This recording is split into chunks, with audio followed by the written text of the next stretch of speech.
Olá, boa noite. Hoje vamos retomar nossas lives com mais um tema bem interessante, que pelo menos assim eu acredito que vai ajudar muita gente, vai auxiliar muitas famílias. E é um tema bem prático, que está no nosso dia a dia, tanto de mãe como de pai, como também de profissional. Eu acredito que vai ser bem interessante. Queria que vocês, ao longo da nossa fala,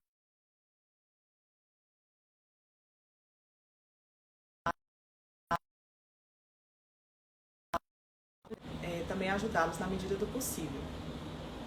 Vou chamar aqui a nossa amiga comigo nessa live. Vamos ver aqui se a Dai entra. Pronto. Oi, Dai.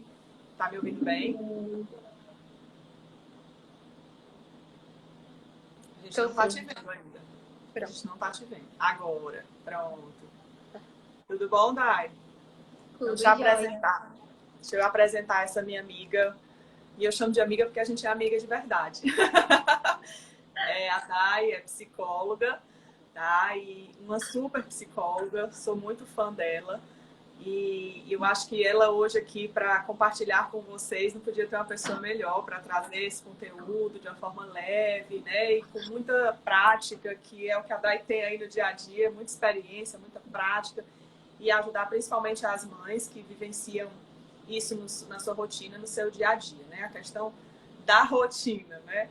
Então vamos lá, Dai. Acho que vai ser bem rico o nosso momento, e como eu coloquei antes de você entrar, quem tiver pergunta vai trazendo aqui as perguntinhas e a gente vai respondendo na medida do possível, tá bom? A gente também preparou algumas pautas e para nortear um pouco a nossa conversa também. Não sei se a gente vai conseguir responder todas, né, Dai? Mas a gente vai pelo menos seguindo na medida do possível aqui com as pautas que a gente trouxe, né? Combinado? Então vamos lá, Tá, né, Dai? combinado. Quero de Eu tô... antemão primeiro agradecer o convite, né? É uma honra para mim fazer parte da NPC, né? Uma casinha que eu estou há 7 anos, agora em março vai fazer. Eu tenho muito orgulho disso, muita gratidão, principalmente pelas pessoas que compartilham essa caminhada comigo, né? Como você compartilhou, somos amigas e eu me sinto muito honrada também com essa amizade. Obrigada. Espero que a gente possa contribuir aqui, né, para tirar dúvidas, para trazer um pouquinho da nossa prática diária para os pais, para outros profissionais. Joia. E daí eu queria começar para a gente falar aqui desse tema tão legal. Por que a rotina é tão importante para uma criança autista? Uhum. É bem importante essa pergunta, né, para a gente refletir mesmo um pouquinho sobre isso, tá? E antes da gente adentrar mesmo a esse tema, né, eu queria primeiro fazer uma distinção entre a rotina para nós, típicos, né, e a rotina para o autista. Por que eu quero fazer essa distinção? Porque, de certa forma, é muito comum.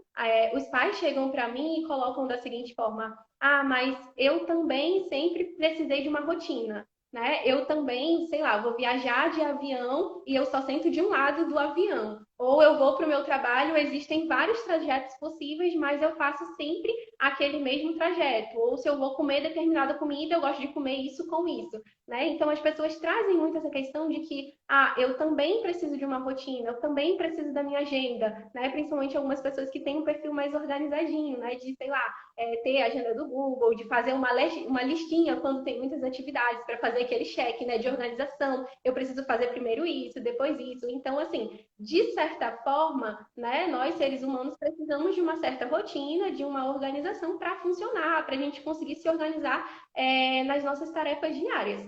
Só que é preciso a gente fazer essa distinção que uma coisa é a nossa organização, outra coisa é a rotina para uma pessoa que tem TEA, né? Por quê? Porque uma das características do TEA é a disfunção executiva. Então, assim, se nós precisamos dessa rotina, tem um peso muito menor do que para uma pessoa que tem TEA, que gera um certo sofrimento, né? A quebra da rotina. E aí, para a gente entender um pouquinho dessa disfunção executiva, né? Para a gente começar a entender, acho importante a gente trazer um pouquinho desse conceito do que são as funções executivas, né? A gente pode definir a função executiva como são funções cerebrais que são controladas, né, pelo lóbulo frontal, que é responsável pela nossa capacidade de realizar as atividades, de fazer planejamento, de organizar tarefas, de estruturar a nossa rotina. E as crianças, né, os adultos, as pessoas que têm TEA, elas têm essa disfunção executiva. O nosso cérebro vai funcionar, né, de uma forma prática, assim, trazendo de uma forma mais didática, de três formas, né? Claro que é um sistema muito mais complexo, mas para ficar mais claro, né, a gente tem a ideação, eu idealizo a minha ação, eu tenho um planejamento, como que eu vou realizar o que eu pensei, e aí eu passo para uma execução. Um exemplo, eu quero pegar esse livro que está na minha prateleira lá em cima. Eu não alcanço, certo? Eu idealizei que eu quero pegar ele. Não alcanço, então eu vou planejar uma forma de pegar. Eu posso ir na minha cozinha, pegar uma cadeira, colocar para ter acesso ao livro. E aí, depois que eu idealizo, eu faço o planejamento de como eu posso ter acesso e eu executo a ação. Eu vou na cozinha, pego a cadeira, subo, vou na prateleira e pego o meu livro. Então, assim, são coisas que são práticas para a gente, que é óbvio, eu quero isso, não. Mas para o autista não funciona exatamente dessa forma, né? Eles têm uma dificuldade, por conta dessa disfunção executiva, de fazer esse planejamento. Então, nessa dificuldade desse planejamento, é difícil para eles dar resposta adaptativa ao ambiente. Uma coisa que poderia ser resolvida de uma forma mais simples, eles não conseguem ter essa articulação, fazer esse planejamento, porque o cérebro deles, né, de alguma forma, funciona de uma forma diferente e não consegue ter essa flexibilidade. E aí, na análise do comportamento, a gente, né, vai chamar de uma baixa variabilidade comportamental, que no senso comum seria, né, um pensamento que ocorre ali em alguns momentos de uma forma mais lenta e se torna difícil improvisar. O cérebro não dá conta, né, de emitir ali a ação diante do contexto. Então, assim, todos nós precisamos de uma certa rotina, de um calendário, de uma agenda, né? Mas não tem como a gente comparar a nossa necessidade de organização para a necessidade de rotina de uma pessoa com TEA por uma característica neurológica mesmo. E aí, quando você pergunta, né, tipo, qual a importância dessa rotina para uma criança com TEA, né, tem total importância, porque vai ajudar ela, diante dessa dificuldade neurológica, a se planejar diante das atividades do cotidiano ali. E era isso que eu ia complementar, né? Daí vem todas as questões ligadas a essa falta de flexibilidade que a gente às vezes vê no dia a dia de uma criança com TEA. A gente está falando aqui criança, gente, mas por favor, é porque a nossa rotina é maior com criança, mas interpretem, por favor. Isso, adolescentes, adultos, né? Então a gente vê muito essa rigidez e às vezes a dificuldade mesmo, como a Dai colocou, pela dificuldade de planejamento, o sofrimento, a desorganização, as tais crises que a gente presencia com certa frequência. E, às vezes, o ponto de partida é muito mais simples do que a gente pode imaginar. É claro que são multifatoriais, né? A gente até já teve a oportunidade de falar isso em outras lives, mas um dos fatores que pode facilitar, e é relativamente simples, a gente vai conversar sobre isso, né? Mas é a questão da rotina, da implantação de uma rotina. Então, para todos nós, eu acho que fechando um pouco isso que a Dai falou, para todos nós é organizador psíquico, né? Ter rotina, ter planejamento é bem interessante. Mas imagina para uma criança que já tem uma dificuldade, que já está aí com um atraso, vamos chamar assim, em relação a essa possibilidade de planejamento que deveria ser mais natural, né? Então, vamos lá, né? Já tem perguntinhas aqui, eu vou dando continuidade e a gente vai, né? Dai, se você quiser ir respondendo, tá? A gente também pode ir seguindo dessa forma. A gente vai trocando aqui, né? E aí eu vi ali uma pergunta, mas passou tão rápido, assim, né? Só para fechar esse pensamento anterior, é que, assim, todos nós, de certa forma, né, precisamos da rotina, mas o autista, ele sofre mais, tem um peso maior para ele por conta dessa, né, baixa variabilidade comportamental. Então, o que a gente conseguiria resolver de uma forma mais simples para ele é um pouco mais complicado. Sim. E aí eu queria trazer aqui outro ponto, né? No dia a dia, quais são as maiores dificuldades que os pais encontram para estabelecer essa tal rotina da criança? Será que é sempre tranquilo? Ou como é que funciona?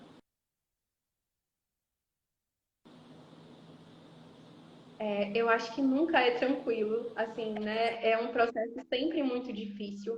Primeiro porque não é fácil, né? Você estabelecer ali uma rotina a criança sempre vai ter as prioridades dela de certa forma. Então, é muito comum a gente até sofrer um pouquinho disso dentro da clínica. A criança vai para a clínica, quer ir para o salão de psicomotricidade ou para o salão de TO, porque é um ambiente super agradável. Então, assim, obviamente, né, eles vão ter essa preferência para o que parece mais prazeroso, para o que de fato, né, traz ali mais diversão.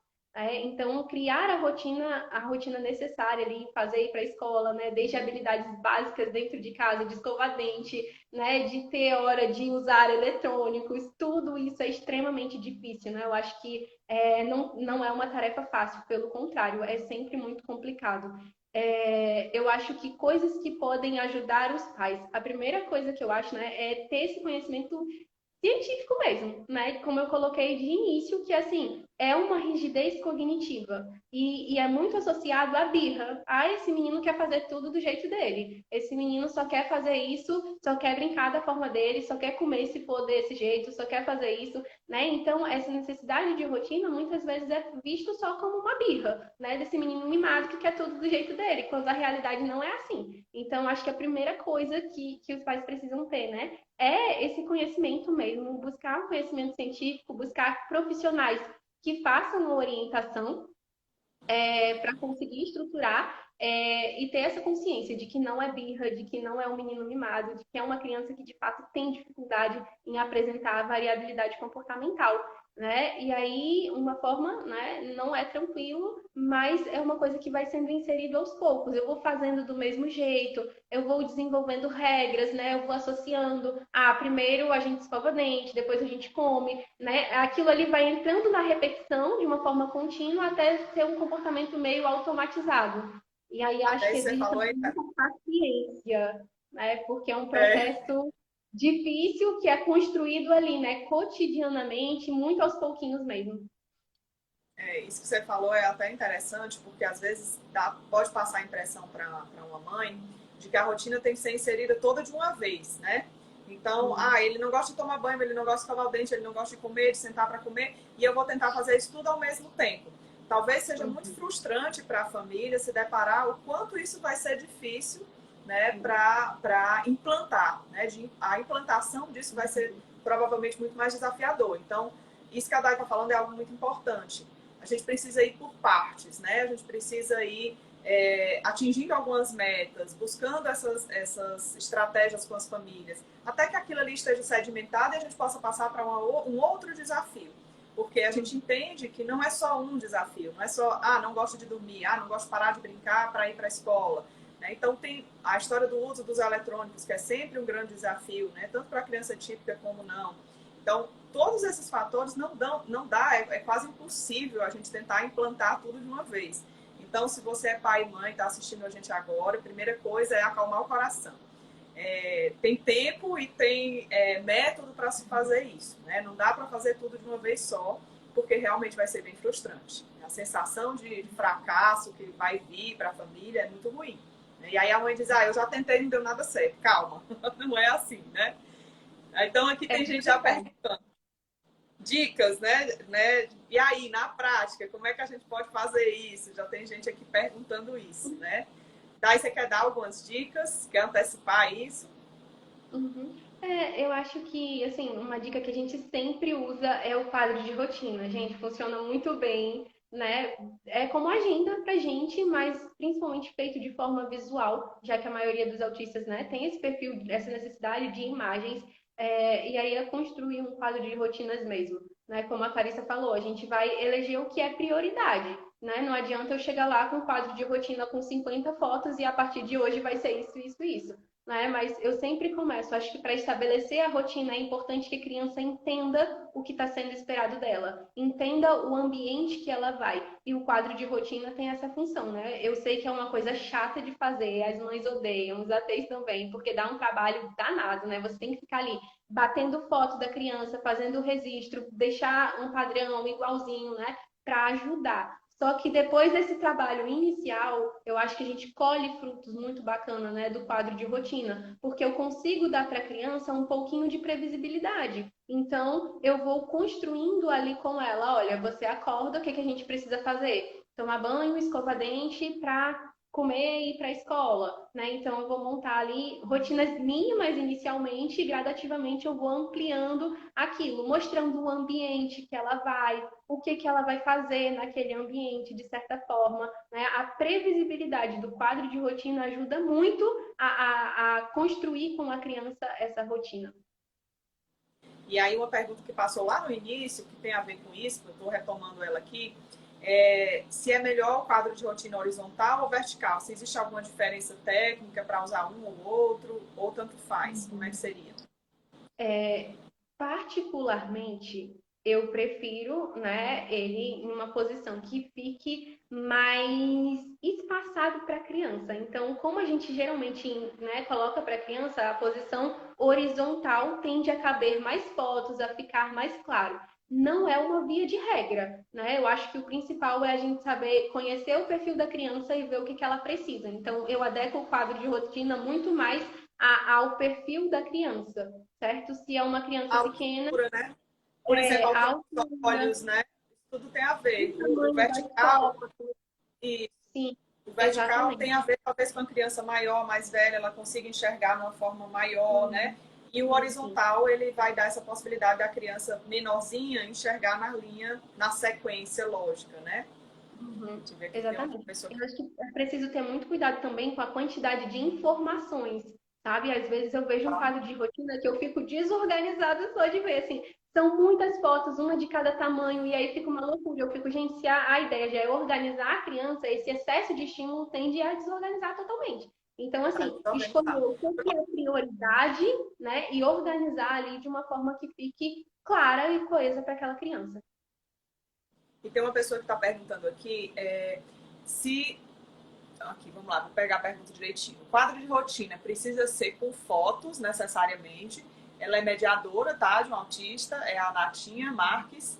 E ela gostaria de saber se ela pode fazer, no caso da rotina escolar, usando outras imagens. Ou teria que necessariamente ser com a imagem da própria criança. Uhum. Olha, eu acho que vai depender da sua criança, tá? Por exemplo, eu tenho crianças que o quadro de rotina é totalmente imagens com foto, foto da criança, porque ela está nesse processo de construção de identidade e para ela é importante aquilo. Tem crianças que a gente já usa escrito, né? A própria criança escreve ali junto com o AT e faz um check. Tem crianças que a imagem da internet dá conta. Eu prefiro se ela está inserindo a rotina agora, se é uma criança que tem menos repertório, que seja fotos da própria criança, até para ela se perceber dentro daquele processo, tá? Se é uma criança maior que já tem mais facilidade, então não é tão necessário ser com as fotos da criança, né? Joia. Então, vamos passar aqui para outra pergunta, né? Que eu acho que até já surgiu aqui nas nossas dúvidas. E como é que a gente vai inserir na rotina algo que ela realmente não goste? Então, vamos imaginar que esse algo seja tirar o eletrônico, esse algo seja tomar um banho, escovar os dentes, ir para a escola. Como é que eu vou inserir algo que é já um grande desafio para a família lidar? Dicas? É, tem um conceito na análise do comportamento que eu acho que é maravilhoso, que é assim, né, um programa que a gente usa assim, de pareamento. O que é pareamento, tá? Eu vou pegar algo que aquela criança gosta, que é prazeroso para ela, e associar com algo que não é tão prazeroso. Então, por exemplo, a dificuldade da vida é escovar dente, certo? E eu sei que aquela criança não vai ficar 100% o dia todo sem eletrônicos, então eu posso criar alguns mecanismos. Olha, a gente vai assistir o desenho, sei lá, né? O desenho tal. Antes de assistir o desenho é o horário de escovar dente. Então, assim, eu vou fazendo essas pequenas associações, esses pequenos combinados e mostrando para ela visualmente. Ah, que legal! Olha o que a gente vai fazer depois de escovar dente. Ah, assistir desenho, que ótimo! Então, vamos escovar dente bem rápido, né? Então, assim, a gente vai aliando ali, né? E eu realmente escolho as minhas guerras, sabe? Não adianta a gente colocar muita coisa que é aversivo para a criança, né? Então, assim, né? Se eu sei que a criança não gosta de fazer mil coisas, eu já vou aos pouquinhos. Começo por uma, né? Associo com algo que seja extremamente reforçador, e aí, assim, a gente vai construindo essa rotina. Adorei escolher as minhas guerras. Muito bom. Mas é isso. É isso mesmo, né? Não dá. Aquilo que você falou, Os meus não, aceitos, gente, não tem como a gente lidar com todos os comportamentos ao mesmo tempo. não. Vamos escolher o que é prioridade dentro desse contexto. Isso, o que é mais urgente, o que é prioridade, né? O que realmente está fazendo muita falta na rotina da criança, e aí a gente vai selecionando, né? Exatamente. Bom, E tem uma coisa que é muito comum, às vezes, tipo, essa criança só faz esse trajeto, só vai para a escola se for pelo mesmo caminho, né? Então um dia vamos passar na sorveteria para comprar um sorvete gostoso. Então, assim, a gente não vai mais pelo mesmo caminho. A gente vai. Que tal comer sorvete de chocolate? Vamos, vamos. Então, hoje, antes de ir para a escola, a gente vai passar na sorveteria para comprar sorvete de chocolate. Então, assim, eu vou usando coisas que é do interesse dela para ir fazendo essa barganha e conciliando. muito bom. E aí, outro questionamento aqui. Quais são os prós e os contras, se é que existem, né? Da rotina para um autista? Existe algum contra? Se existir, eu queria que você comentasse. Sim. Prós a gente tá meio que, né, aqui Sim, pelos próprios comentários, né? Das o prós é perguntas. muito evidente, assim, né? Traz previsibilidade, traz um certo conforto. E eu acho que é muito importante a gente respeitar, né, esse limite, ao mesmo tempo, né, que um contra para mim é que a nossa vida é dinâmica. Por mais organizado que eu seja, vai ter algum momento que vai haver quebras. Né? Eu não vou conseguir dar 100% de previsibilidade e às vezes eu dou a previsibilidade e um imprevisto acontece e é a vida, né? A nossa vida é dinâmica, não tem como ser tudo fixo ali. Haverão mudanças, ciclos serão fechados, encerrados e não tem como eu poupar a criança dessas experiências, tá? Então, eu acho que um contra da rotina é um pouco isso, que em algum momento algo pode acontecer e aí gera essa instabilidade, né? Por outro lado, Ai, eu prezo, assim, né, até nisso. Desculpa, Dai. Como foi essa última frase que eu não ouvi? não pode concluir, depois eu retomo. Pronto, então eu disse, até nisso eu acho que tem um pró aí nessa história, né? Porque a gente termina trazendo para a criança a leveza que a flexibilidade exige da gente, né? Essa flexibilidade mental. Então, se eu vou por um percurso hoje, esse percurso, todos os dias eu vou para a escola por aquela rota e aí de repente a rota está interditada por algum motivo e eu vou precisar fazer outra rota, às vezes as mães dizem, e agora? Vai quebrar a rotina, ele vai chorar, ele vai se desorganizar. De repente, é importante a gente entender que isso vai também fazer parte da rotina dele. A possibilidade de quebrar a rotina também faz parte de uma necessidade, né? Então, é essencial, principalmente para as crianças que têm autismo, pela própria rigidez que a gente já colocou aqui algumas vezes, que essa flexibilidade ela aconteça. Né? Essa falta de previsibilidade, como a Dai colocou. Hoje a sorveteria está fechada. Não vai dar para a gente tomar o sorvete como a gente planejou. Tá? Então, essas coisas vão ter também que existir. Então, até o que parece ser um contra, termina favorecendo o desenvolvimento. Uma coisa que eu acho que está muito dentro da nossa rotina de atendimento é, por exemplo, acontecer de a criança precisar mudar de horário ou o profissional não poder mais atender aquela criança por algum motivo, né? Às vezes, assim, causa uma angústia muito grande nos pais. E eu gosto muito de falar para os pais assim, gente, mas isso faz parte da vida. Ele vai mudar de professor todo ano, às vezes vai precisar mudar de cuidador, de babá, né? E isso faz parte. Então, lidar com a entrada e a saída de pessoas importantes na vida da criança faz parte. E é muito bom que isso aconteça, né? E aí, assim, eu vejo sempre como uma coisa positiva, quando essas coisas acontecem, não só os imprevistos do dia a dia. Ele tinha uma consulta hoje, foi desmarcada. Ele vai se desorganizar. Ok, mas isso inclusive pode estar, né, no quadro de rotina, o imprevisto em algum momento, né? Uhum.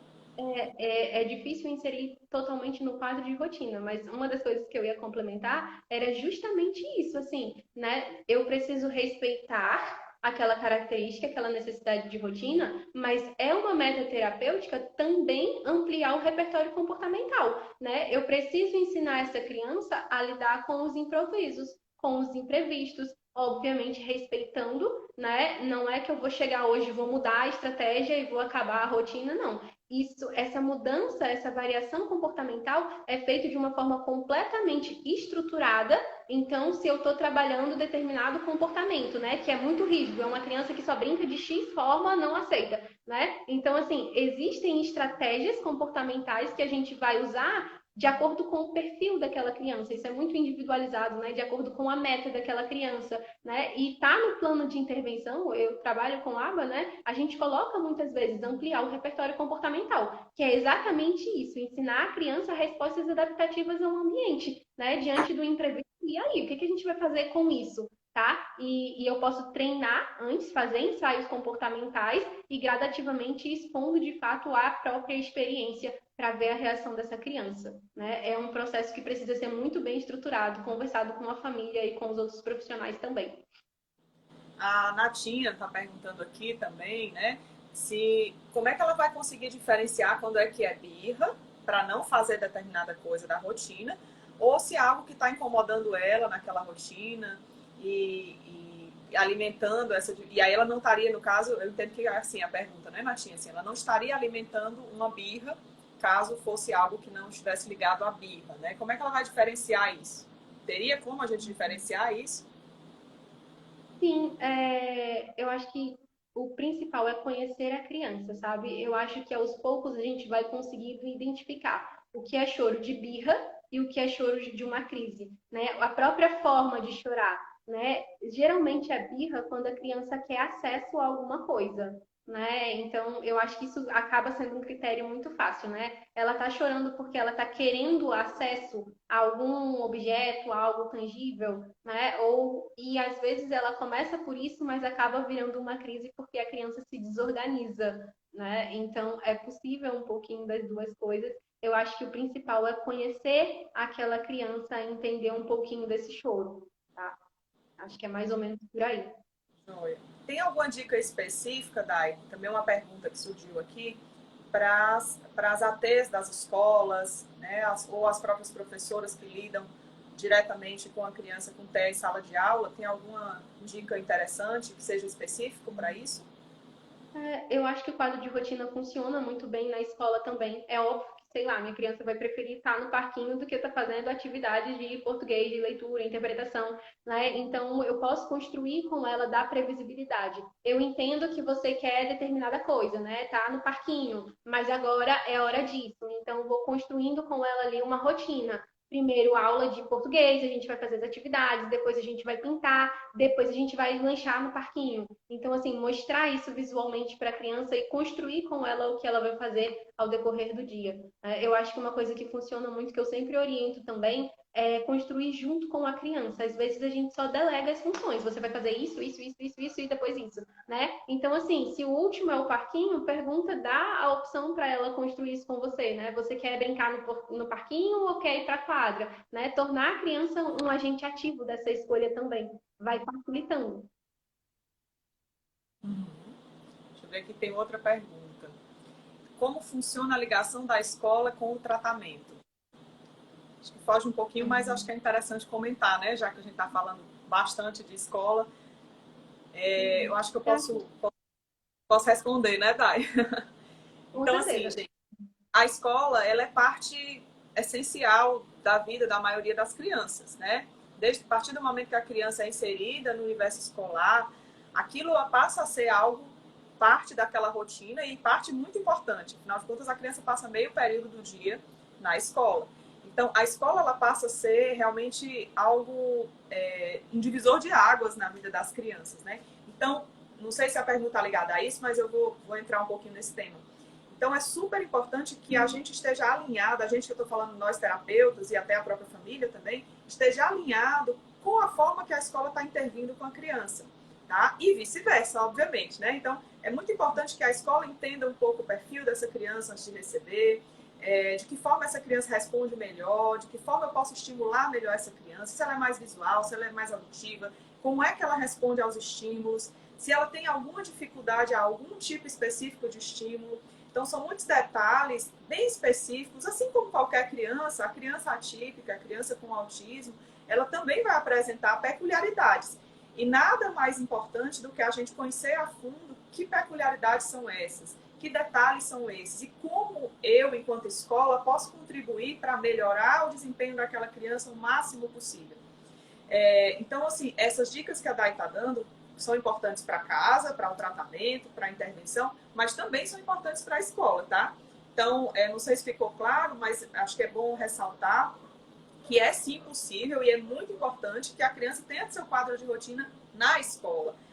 Para além do quadro de rotina que a família vai implantar em casa ou que o terapeuta vai implantar dentro da sua sessão, tá? Então, é muito legal quando a escola assume também essa responsabilidade de compartilhar junto com a família desse desenvolvimento da criança. Então, para mim é essencial. Assim como a família é essencial, a escola também é essencial, tá? Exatamente, né? Eu acho que assim, o sucesso do tratamento infantil está muito associado a essas redes: família, escola, profissionais e a criança. Então, assim, se nós conseguimos compartilhar com a equipe, com a escola, quais são os objetivos, quais são as dificuldades que essa criança está tendo nesse ambiente, quais são as metas terapêuticas que a gente está trabalhando em consultório, né? A gente consegue alinhar e aí essa criança só tende a ganhar. Então, quanto mais estreito tiver essa união, família, escola, terapeutas, maior vai ser o nosso sucesso terapêutico, mais essa criança vai ser assistida de uma forma, né, bacana para o desenvolvimento dela, que eu acho super importante que haja, né, essa comunicação com a escola, que haja essa troca, para a gente conseguir fortalecer mesmo cada vez mais os nossos objetivos. Tá, e aí eu queria passar aqui para outra pergunta. E quando a criança precisa ficar com outros responsáveis? Por exemplo, a mãe vai sair, ela precisa ficar com a babá, ou com um tio, enfim, com alguém da família que não é a rotina diária daquela criança. E como essas pessoas devem ou não devem replicar? Como é que isso é feito? Essa Acho rotina, que né? aquilo que a gente falou, de que assim, a nossa vida é dinâmica, né? Vão ocorrer mudanças, vão ocorrer, e essas mudanças, de certa forma, né, a gente pode usar como benéfica. Eu acho que uma coisa que a gente precisa fazer é trazer um certo conforto para essa criança. Então, assim, já tem a mudança de pessoas, é uma criança que fica com os pais. Os pais saíram e ela vai precisar ficar com uma tia, com uma avó. Então, a gente já tem uma troca de pessoas. É possível manter o ambiente da criança? Ao invés de levar a criança para casa do avô, que tal o avô vir para casa da criança? Porque a gente trabalha minimizando o impacto dessa mudança. Eu acho que a gente sempre precisa pensar por esse viés. Eu consigo minimizar esse impacto? Ou se é uma troca de ambiente, a pessoa que é referência, a babá dessa criança, né? Em casa está impossível ficar, vai ter que ir para casa dos tios. A babá, que é uma pessoa de referência, pode ir junto, pode acompanhar? A minha leitura é sempre a gente minimizar o máximo possível. Às vezes não é nem a pessoa nem o ambiente, é um brinquedo. A minha criança se sente muito confortável com esse boneco. Então, assim, eu vou levar para aquele ambiente algo que torne mais confortável para a criança, que traga, né, essa relação de aconchego, que facilite ela lidar com esses imprevistos. Ótimo, muito bom isso. Porque às vezes nem passa pela nossa cabeça, né? A gente termina tentando fazer o que é mais cômodo para a gente e não enxerga que aquilo ali pode causar até mais transtorno, porque a criança vai entrar em crise, vai se desorganizar com mais facilidade, né? Então, às vezes, são detalhezinhos super importantes, como a Day colocou, que podem fazer toda a diferença nesse contexto de uma possível mudança, né? De E é cuidado muito do... a leitura do que eu trouxe no início, assim, não é birra dessa criança, tá? Se a gente está falando no TEA, tem um quadro de disfunção executiva. Então, a mudança não é que, é um pouquinho chato, é difícil. Não, é realmente muito difícil, é doloroso, né? Eu estou com a experiência agora de atender adolescentes e, assim, os relatos que eles trazem é de sofrimento mesmo, né? Acontece alguma coisa na escola, eles vão para uma aula e acontece alguma coisa e não tem aquela aula que ele estava esperando. Poxa, mas eu fiz o dever, eu me preparei para isso. E aí outros colegas comemoram, não vai ter aula. Mas gera um sofrimento porque ele gastou energia fazendo o dever de casa, né? São relatos que eu tive hoje que eu fiquei assim, poxa, como que a rotina é importante para organizar ali, né? Enquanto outros comemoraram que o professor faltou e não ia ter aula, para essa que foi extremamente difícil e doloroso, porque ele fez um super dever de casa e ele queria compartilhar e não foi, e ele não conseguiu se socializar com as crianças, com as outras crianças. Então, né, ele acaba ficando excluído porque se preparou para alguma coisa que não teve e ele não tem essa resposta adaptativa ao ambiente. Então, é uma coisa que de fato gera um sofrimento. E eu acho que a gente precisa ter esse olhar de que não é uma escolha dele, é algo que é difícil para ele ter, emitir esses comportamentos adaptativos.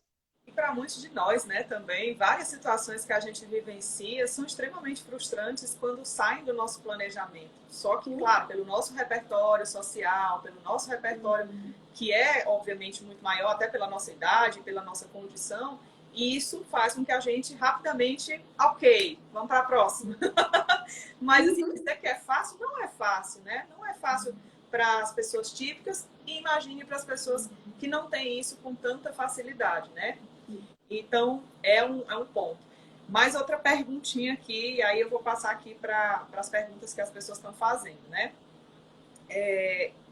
E aí, quando assim, se tem alguma estratégia específica que possa facilitar a criação dessa rotina, especialmente eu acho que quando ela é mais difícil. Você já falou do quadro de rotina, que pode ser usado na escola, em casa, né, na terapia, enfim. Tem alguma outra estratégia, além do quadro de rotina, alguma outra dica? Uhum. Depende muito do perfil da criança, né? Se é uma criança que tem uma compreensão verbal, né? Eu consigo até fazer a antecipação para ela de algumas situações quando há um imprevisto, né? Eu acho que manter uma conversa de uma forma assertiva e clara com a criança vai ajudar ela a entender também esses movimentos, né? E essas possíveis mudanças. Eu sempre aposto muito assim na clareza como a informação é passada para a criança. Obviamente, vai depender um pouquinho aí do repertório da minha criança, né? E é uma coisa que é construído, né? Não é algo que a gente chega, implanta e vai dar super certo, não. É ali uma construção diária mesmo, são diversas situações que vai acontecendo, que eu vou, né, pacientemente dar essa explicação para minha criança e aos poucos, conforme isso for entrando na repetição, ela vai entendendo que, então isso aqui mudou, mas eu vou ter isso aqui, né, como um certo suporte. E é interessante isso, assim, porque existe a possibilidade sempre de antecipação de alguma coisa, né? Mesmo situações que aparentemente, mas são super prazerosas, a gente está indo para um parquinho, a gente está indo, ele vai amar. Mas mesmo numa situação dessa que aparentemente, ou para mim, pelo menos a partir do meu julgamento, parece ser algo muito legal, pode não ser para a criança e pode ter um impacto muito ruim. E aí vem de novo a frustração dos pais. Poxa, eu levei para um super parquinho e chegou lá, ele só chorou, só se desorganizou, não quis entrar. A gente dá essa condição, mesmo que isso não esteja, vamos dizer, uma festinha de aniversário, né? Uma coisa que não acontece todos os dias. E aí a gente vai precisar levar a criança, vai ser super legal, a mãe se anima, o pai se anima, e chega lá, a criança nem quer entrar na festinha, né? Então, é bem interessante que mesmo não estando dentro do quadro de rotina, a gente possa antecipar para a criança algumas coisas. A gente sempre, nos posts estão ligados, por exemplo, a eventos, a gente acabou de passar o carnaval, por exemplo, né? Como é importante, se você vai fazer uma viagem com a criança no carnaval, no feriado, como é importante antecipar para ela o que ela vai encontrar, o que ela pode encontrar. Mas volta aí, a gente não pode, claro, adivinhar tudo que vai acontecer. Mas se eu já tenho uma noção de que o lugar onde eu vou é barulhento, tem música alta, né, tem algumas coisas que podem incomodar aquela criança, é super importante que eu antecipe isso para ela. Tanto visualmente, como contando uma historinha, como trazendo exemplos, como botando a música, né? Das mais variadas formas possíveis que estiverem ao meu alcance, que possa também atingir a criança a partir do repertório, da condição que ela tem, para que ela possa acessar o que eu estou tentando antecipar para ela. Para nós adultos é muito importante isso também, né? Então, se eu vou fazer uma viagem, teve até um post que hoje foi colocado, foi hoje ou ontem, não sei, no NPC, que eu acho que fala um pouco sobre isso, né? Se eu vou fazer uma viagem, imagina eu fazer uma viagem e eu não saber o horário do meu voo, se eu vou de avião, se eu vou de carro, se eu vou chegar lá, vai ter onde eu me hospedar, como é esse lugar que eu vou me hospedar. Tanto é que a gente, quando vai fazer uma mudança na nossa rotina, e a viagem é um bom exemplo para isso, eu preciso antecipar algumas coisas. Eu quero ver como é que é o hotel que eu vou ficar, eu quero ter alguma referência de se é bom, se é ruim, eu quero saber se aquele lugar tem lugares que vão me atrair, né? Pontos de atrativos, turísticos, enfim. Essa antecipação, até a pessoa está perguntando isso, pode ser como um ensaio? Pode, essa antecipação pode ser como um ensaio, deve ser como um ensaio também. Né? Então, se possível, quanto mais elementos você utilizar para que essa antecipação fique clara para a criança ter o máximo de acesso a isso, melhor. Né? Então, se você conseguir até dramatizar com ela alguma coisa, é possível e é bem interessante que aconteça. Então, como eu vinha falando, todos nós precisamos dessa antecipação. Então, imagine uma criança que é mais concreta. A criança, ou o adolescente, ou a criança com TEA, ela é mais concreta. Então, ela às vezes vai precisar mesmo do óbvio, da foto, da imagem, do local, dos barulhos que eu vou escutar. Aí vamos falar aí dos fogos, né? Então, outras situações que é possível que a gente se depare numa situação qualquer da vida, né? Tem coisas também que eu acho que é muito importante, que são assim, existem recursos, né, estratégicos que a gente pode usar nesses contextos. Por exemplo, você deu o exemplo do carnaval ou de uma festa de aniversário que os pais vão super empolgados e aí chega lá, né, é um excesso de estímulo que aí se torna difícil para o cérebro, né, da criança com autismo conseguir lidar com isso. São muitos estímulos, é o estímulo sonoro, é visual, às vezes é olfativo. Então, assim, sensorialmente, essa criança sofre uma sobrecarga mesmo. E aí é difícil. Então, se eu sei que a minha criança tem uma sensibilidade auditiva, eu posso ir para o aniversário e levar o abafador, né? Além de fazer com ela essa previsibilidade, eu posso usar esses recursos adaptativos. Então, eu sei que o barulho para ela é difícil. Ok, vamos usar o abafador, né? E eu vou construindo com a criança. Se o barulho está muito alto, quer colocar, né? Eu já posso me antecipar oferecendo isso para a criança. Para algumas crianças, né, o mastigar acalma. Então, se eu estou em um ambiente que tem muita coisa, mastigar um alimento mais crocante pode ajudar a dar essa sensação de estou me acalmando, né? Enfim, existem esses recursos sensoriais. E aí, claro, a gente precisa conhecer muito o perfil da criança, né? Ter uma boa relação com o terapeuta ocupacional para a gente pensar o que a gente pode usar de recursos sensoriais para ajudar essa criança a lidar com isso.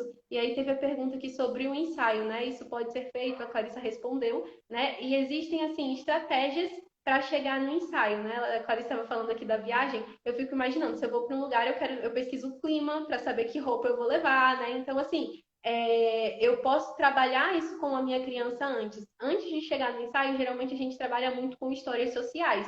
Então, assim, eu vou fazer uma viagem com a minha criança e lá, estou vivendo isso agora, né? Lá é muito frio e essa criança não gosta de usar casaco.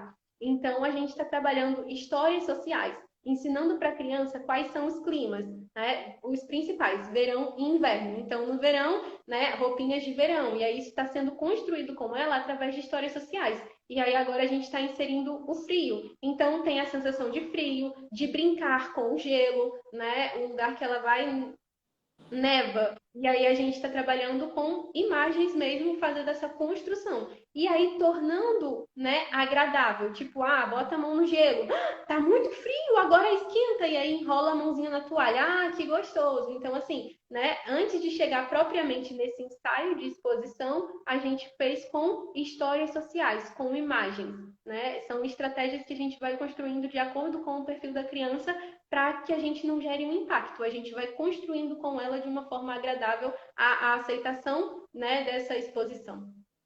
E aí depende, mais uma vez, depende muito do repertório de cada criança, para que eu Exatamente. possa escolher a ferramenta, vamos chamar assim, né, mais adequada, que vai mais acessar aquela criança, que pode ser um vídeo, que pode ser um desenho animado ligado àquele tema, né, e aí pode ser algo concreto, como a Dai colocou, eu preciso tocar no gelo, eu preciso saber a diferença do frio e do quente, né, enfim, até se chegar ao objetivo final. Então, uma dica muito importante aí para resumir tudo isso é que tudo precisa ser antecipado, né? Seja, claro, com as exceções que vão acontecer na vida, mas tudo que for possível, principalmente mudanças mais drásticas de rotina, viagem, grandes feriados, barulhos excessivos para aquelas crianças que não toleram bem, precisam ser trazidos para ela de uma forma mais agradável e que traga mais previsibilidade. Assim a gente vai estar evitando muitas coisas, muitas sensações ruins, né? E as possíveis desorganizações e crises que a gente tão frequentemente encara e vê no nosso dia a dia com as crianças, né? Gente, então aqui nosso tempo que a gente tinha planejado está se esgotando, né? Que normalmente nossas lives têm 40 minutinhos. Eu quero agradecer aqui imensamente a Dai, né, pela disponibilidade dela em trazer tanto conteúdo legal aqui para a gente, em trazer tanta experiência prática, né, do dia a dia. A gente sabe o quanto você tem vivência com isso. E agradecer imensamente mesmo, de coração. Assim, é muito bom estar aqui contigo e eu aprendo demais. A gente aprende muito, né? É muito bom, agradecer mesmo. E a todos que estiveram aqui presentes, tá, gente? Então, assim, foi muito bom compartilhar com vocês. Espero que a gente tenha ajudado de alguma forma. Eu que agradeço o convite, para mim é sempre uma honra, né? Como eu disse, estar na NPC, ser NPC, né? E fazer esse trabalho junto com vocês. Eu só tenho a agradecer mesmo por tudo, sempre. Que bom. Um beijo, gente. Uma boa noite para todos. Obrigada. Muito obrigada mais uma vez por estarem aqui com a gente nessa noite. Tudo de bom. Tchau, tchau. Tchau, Dai.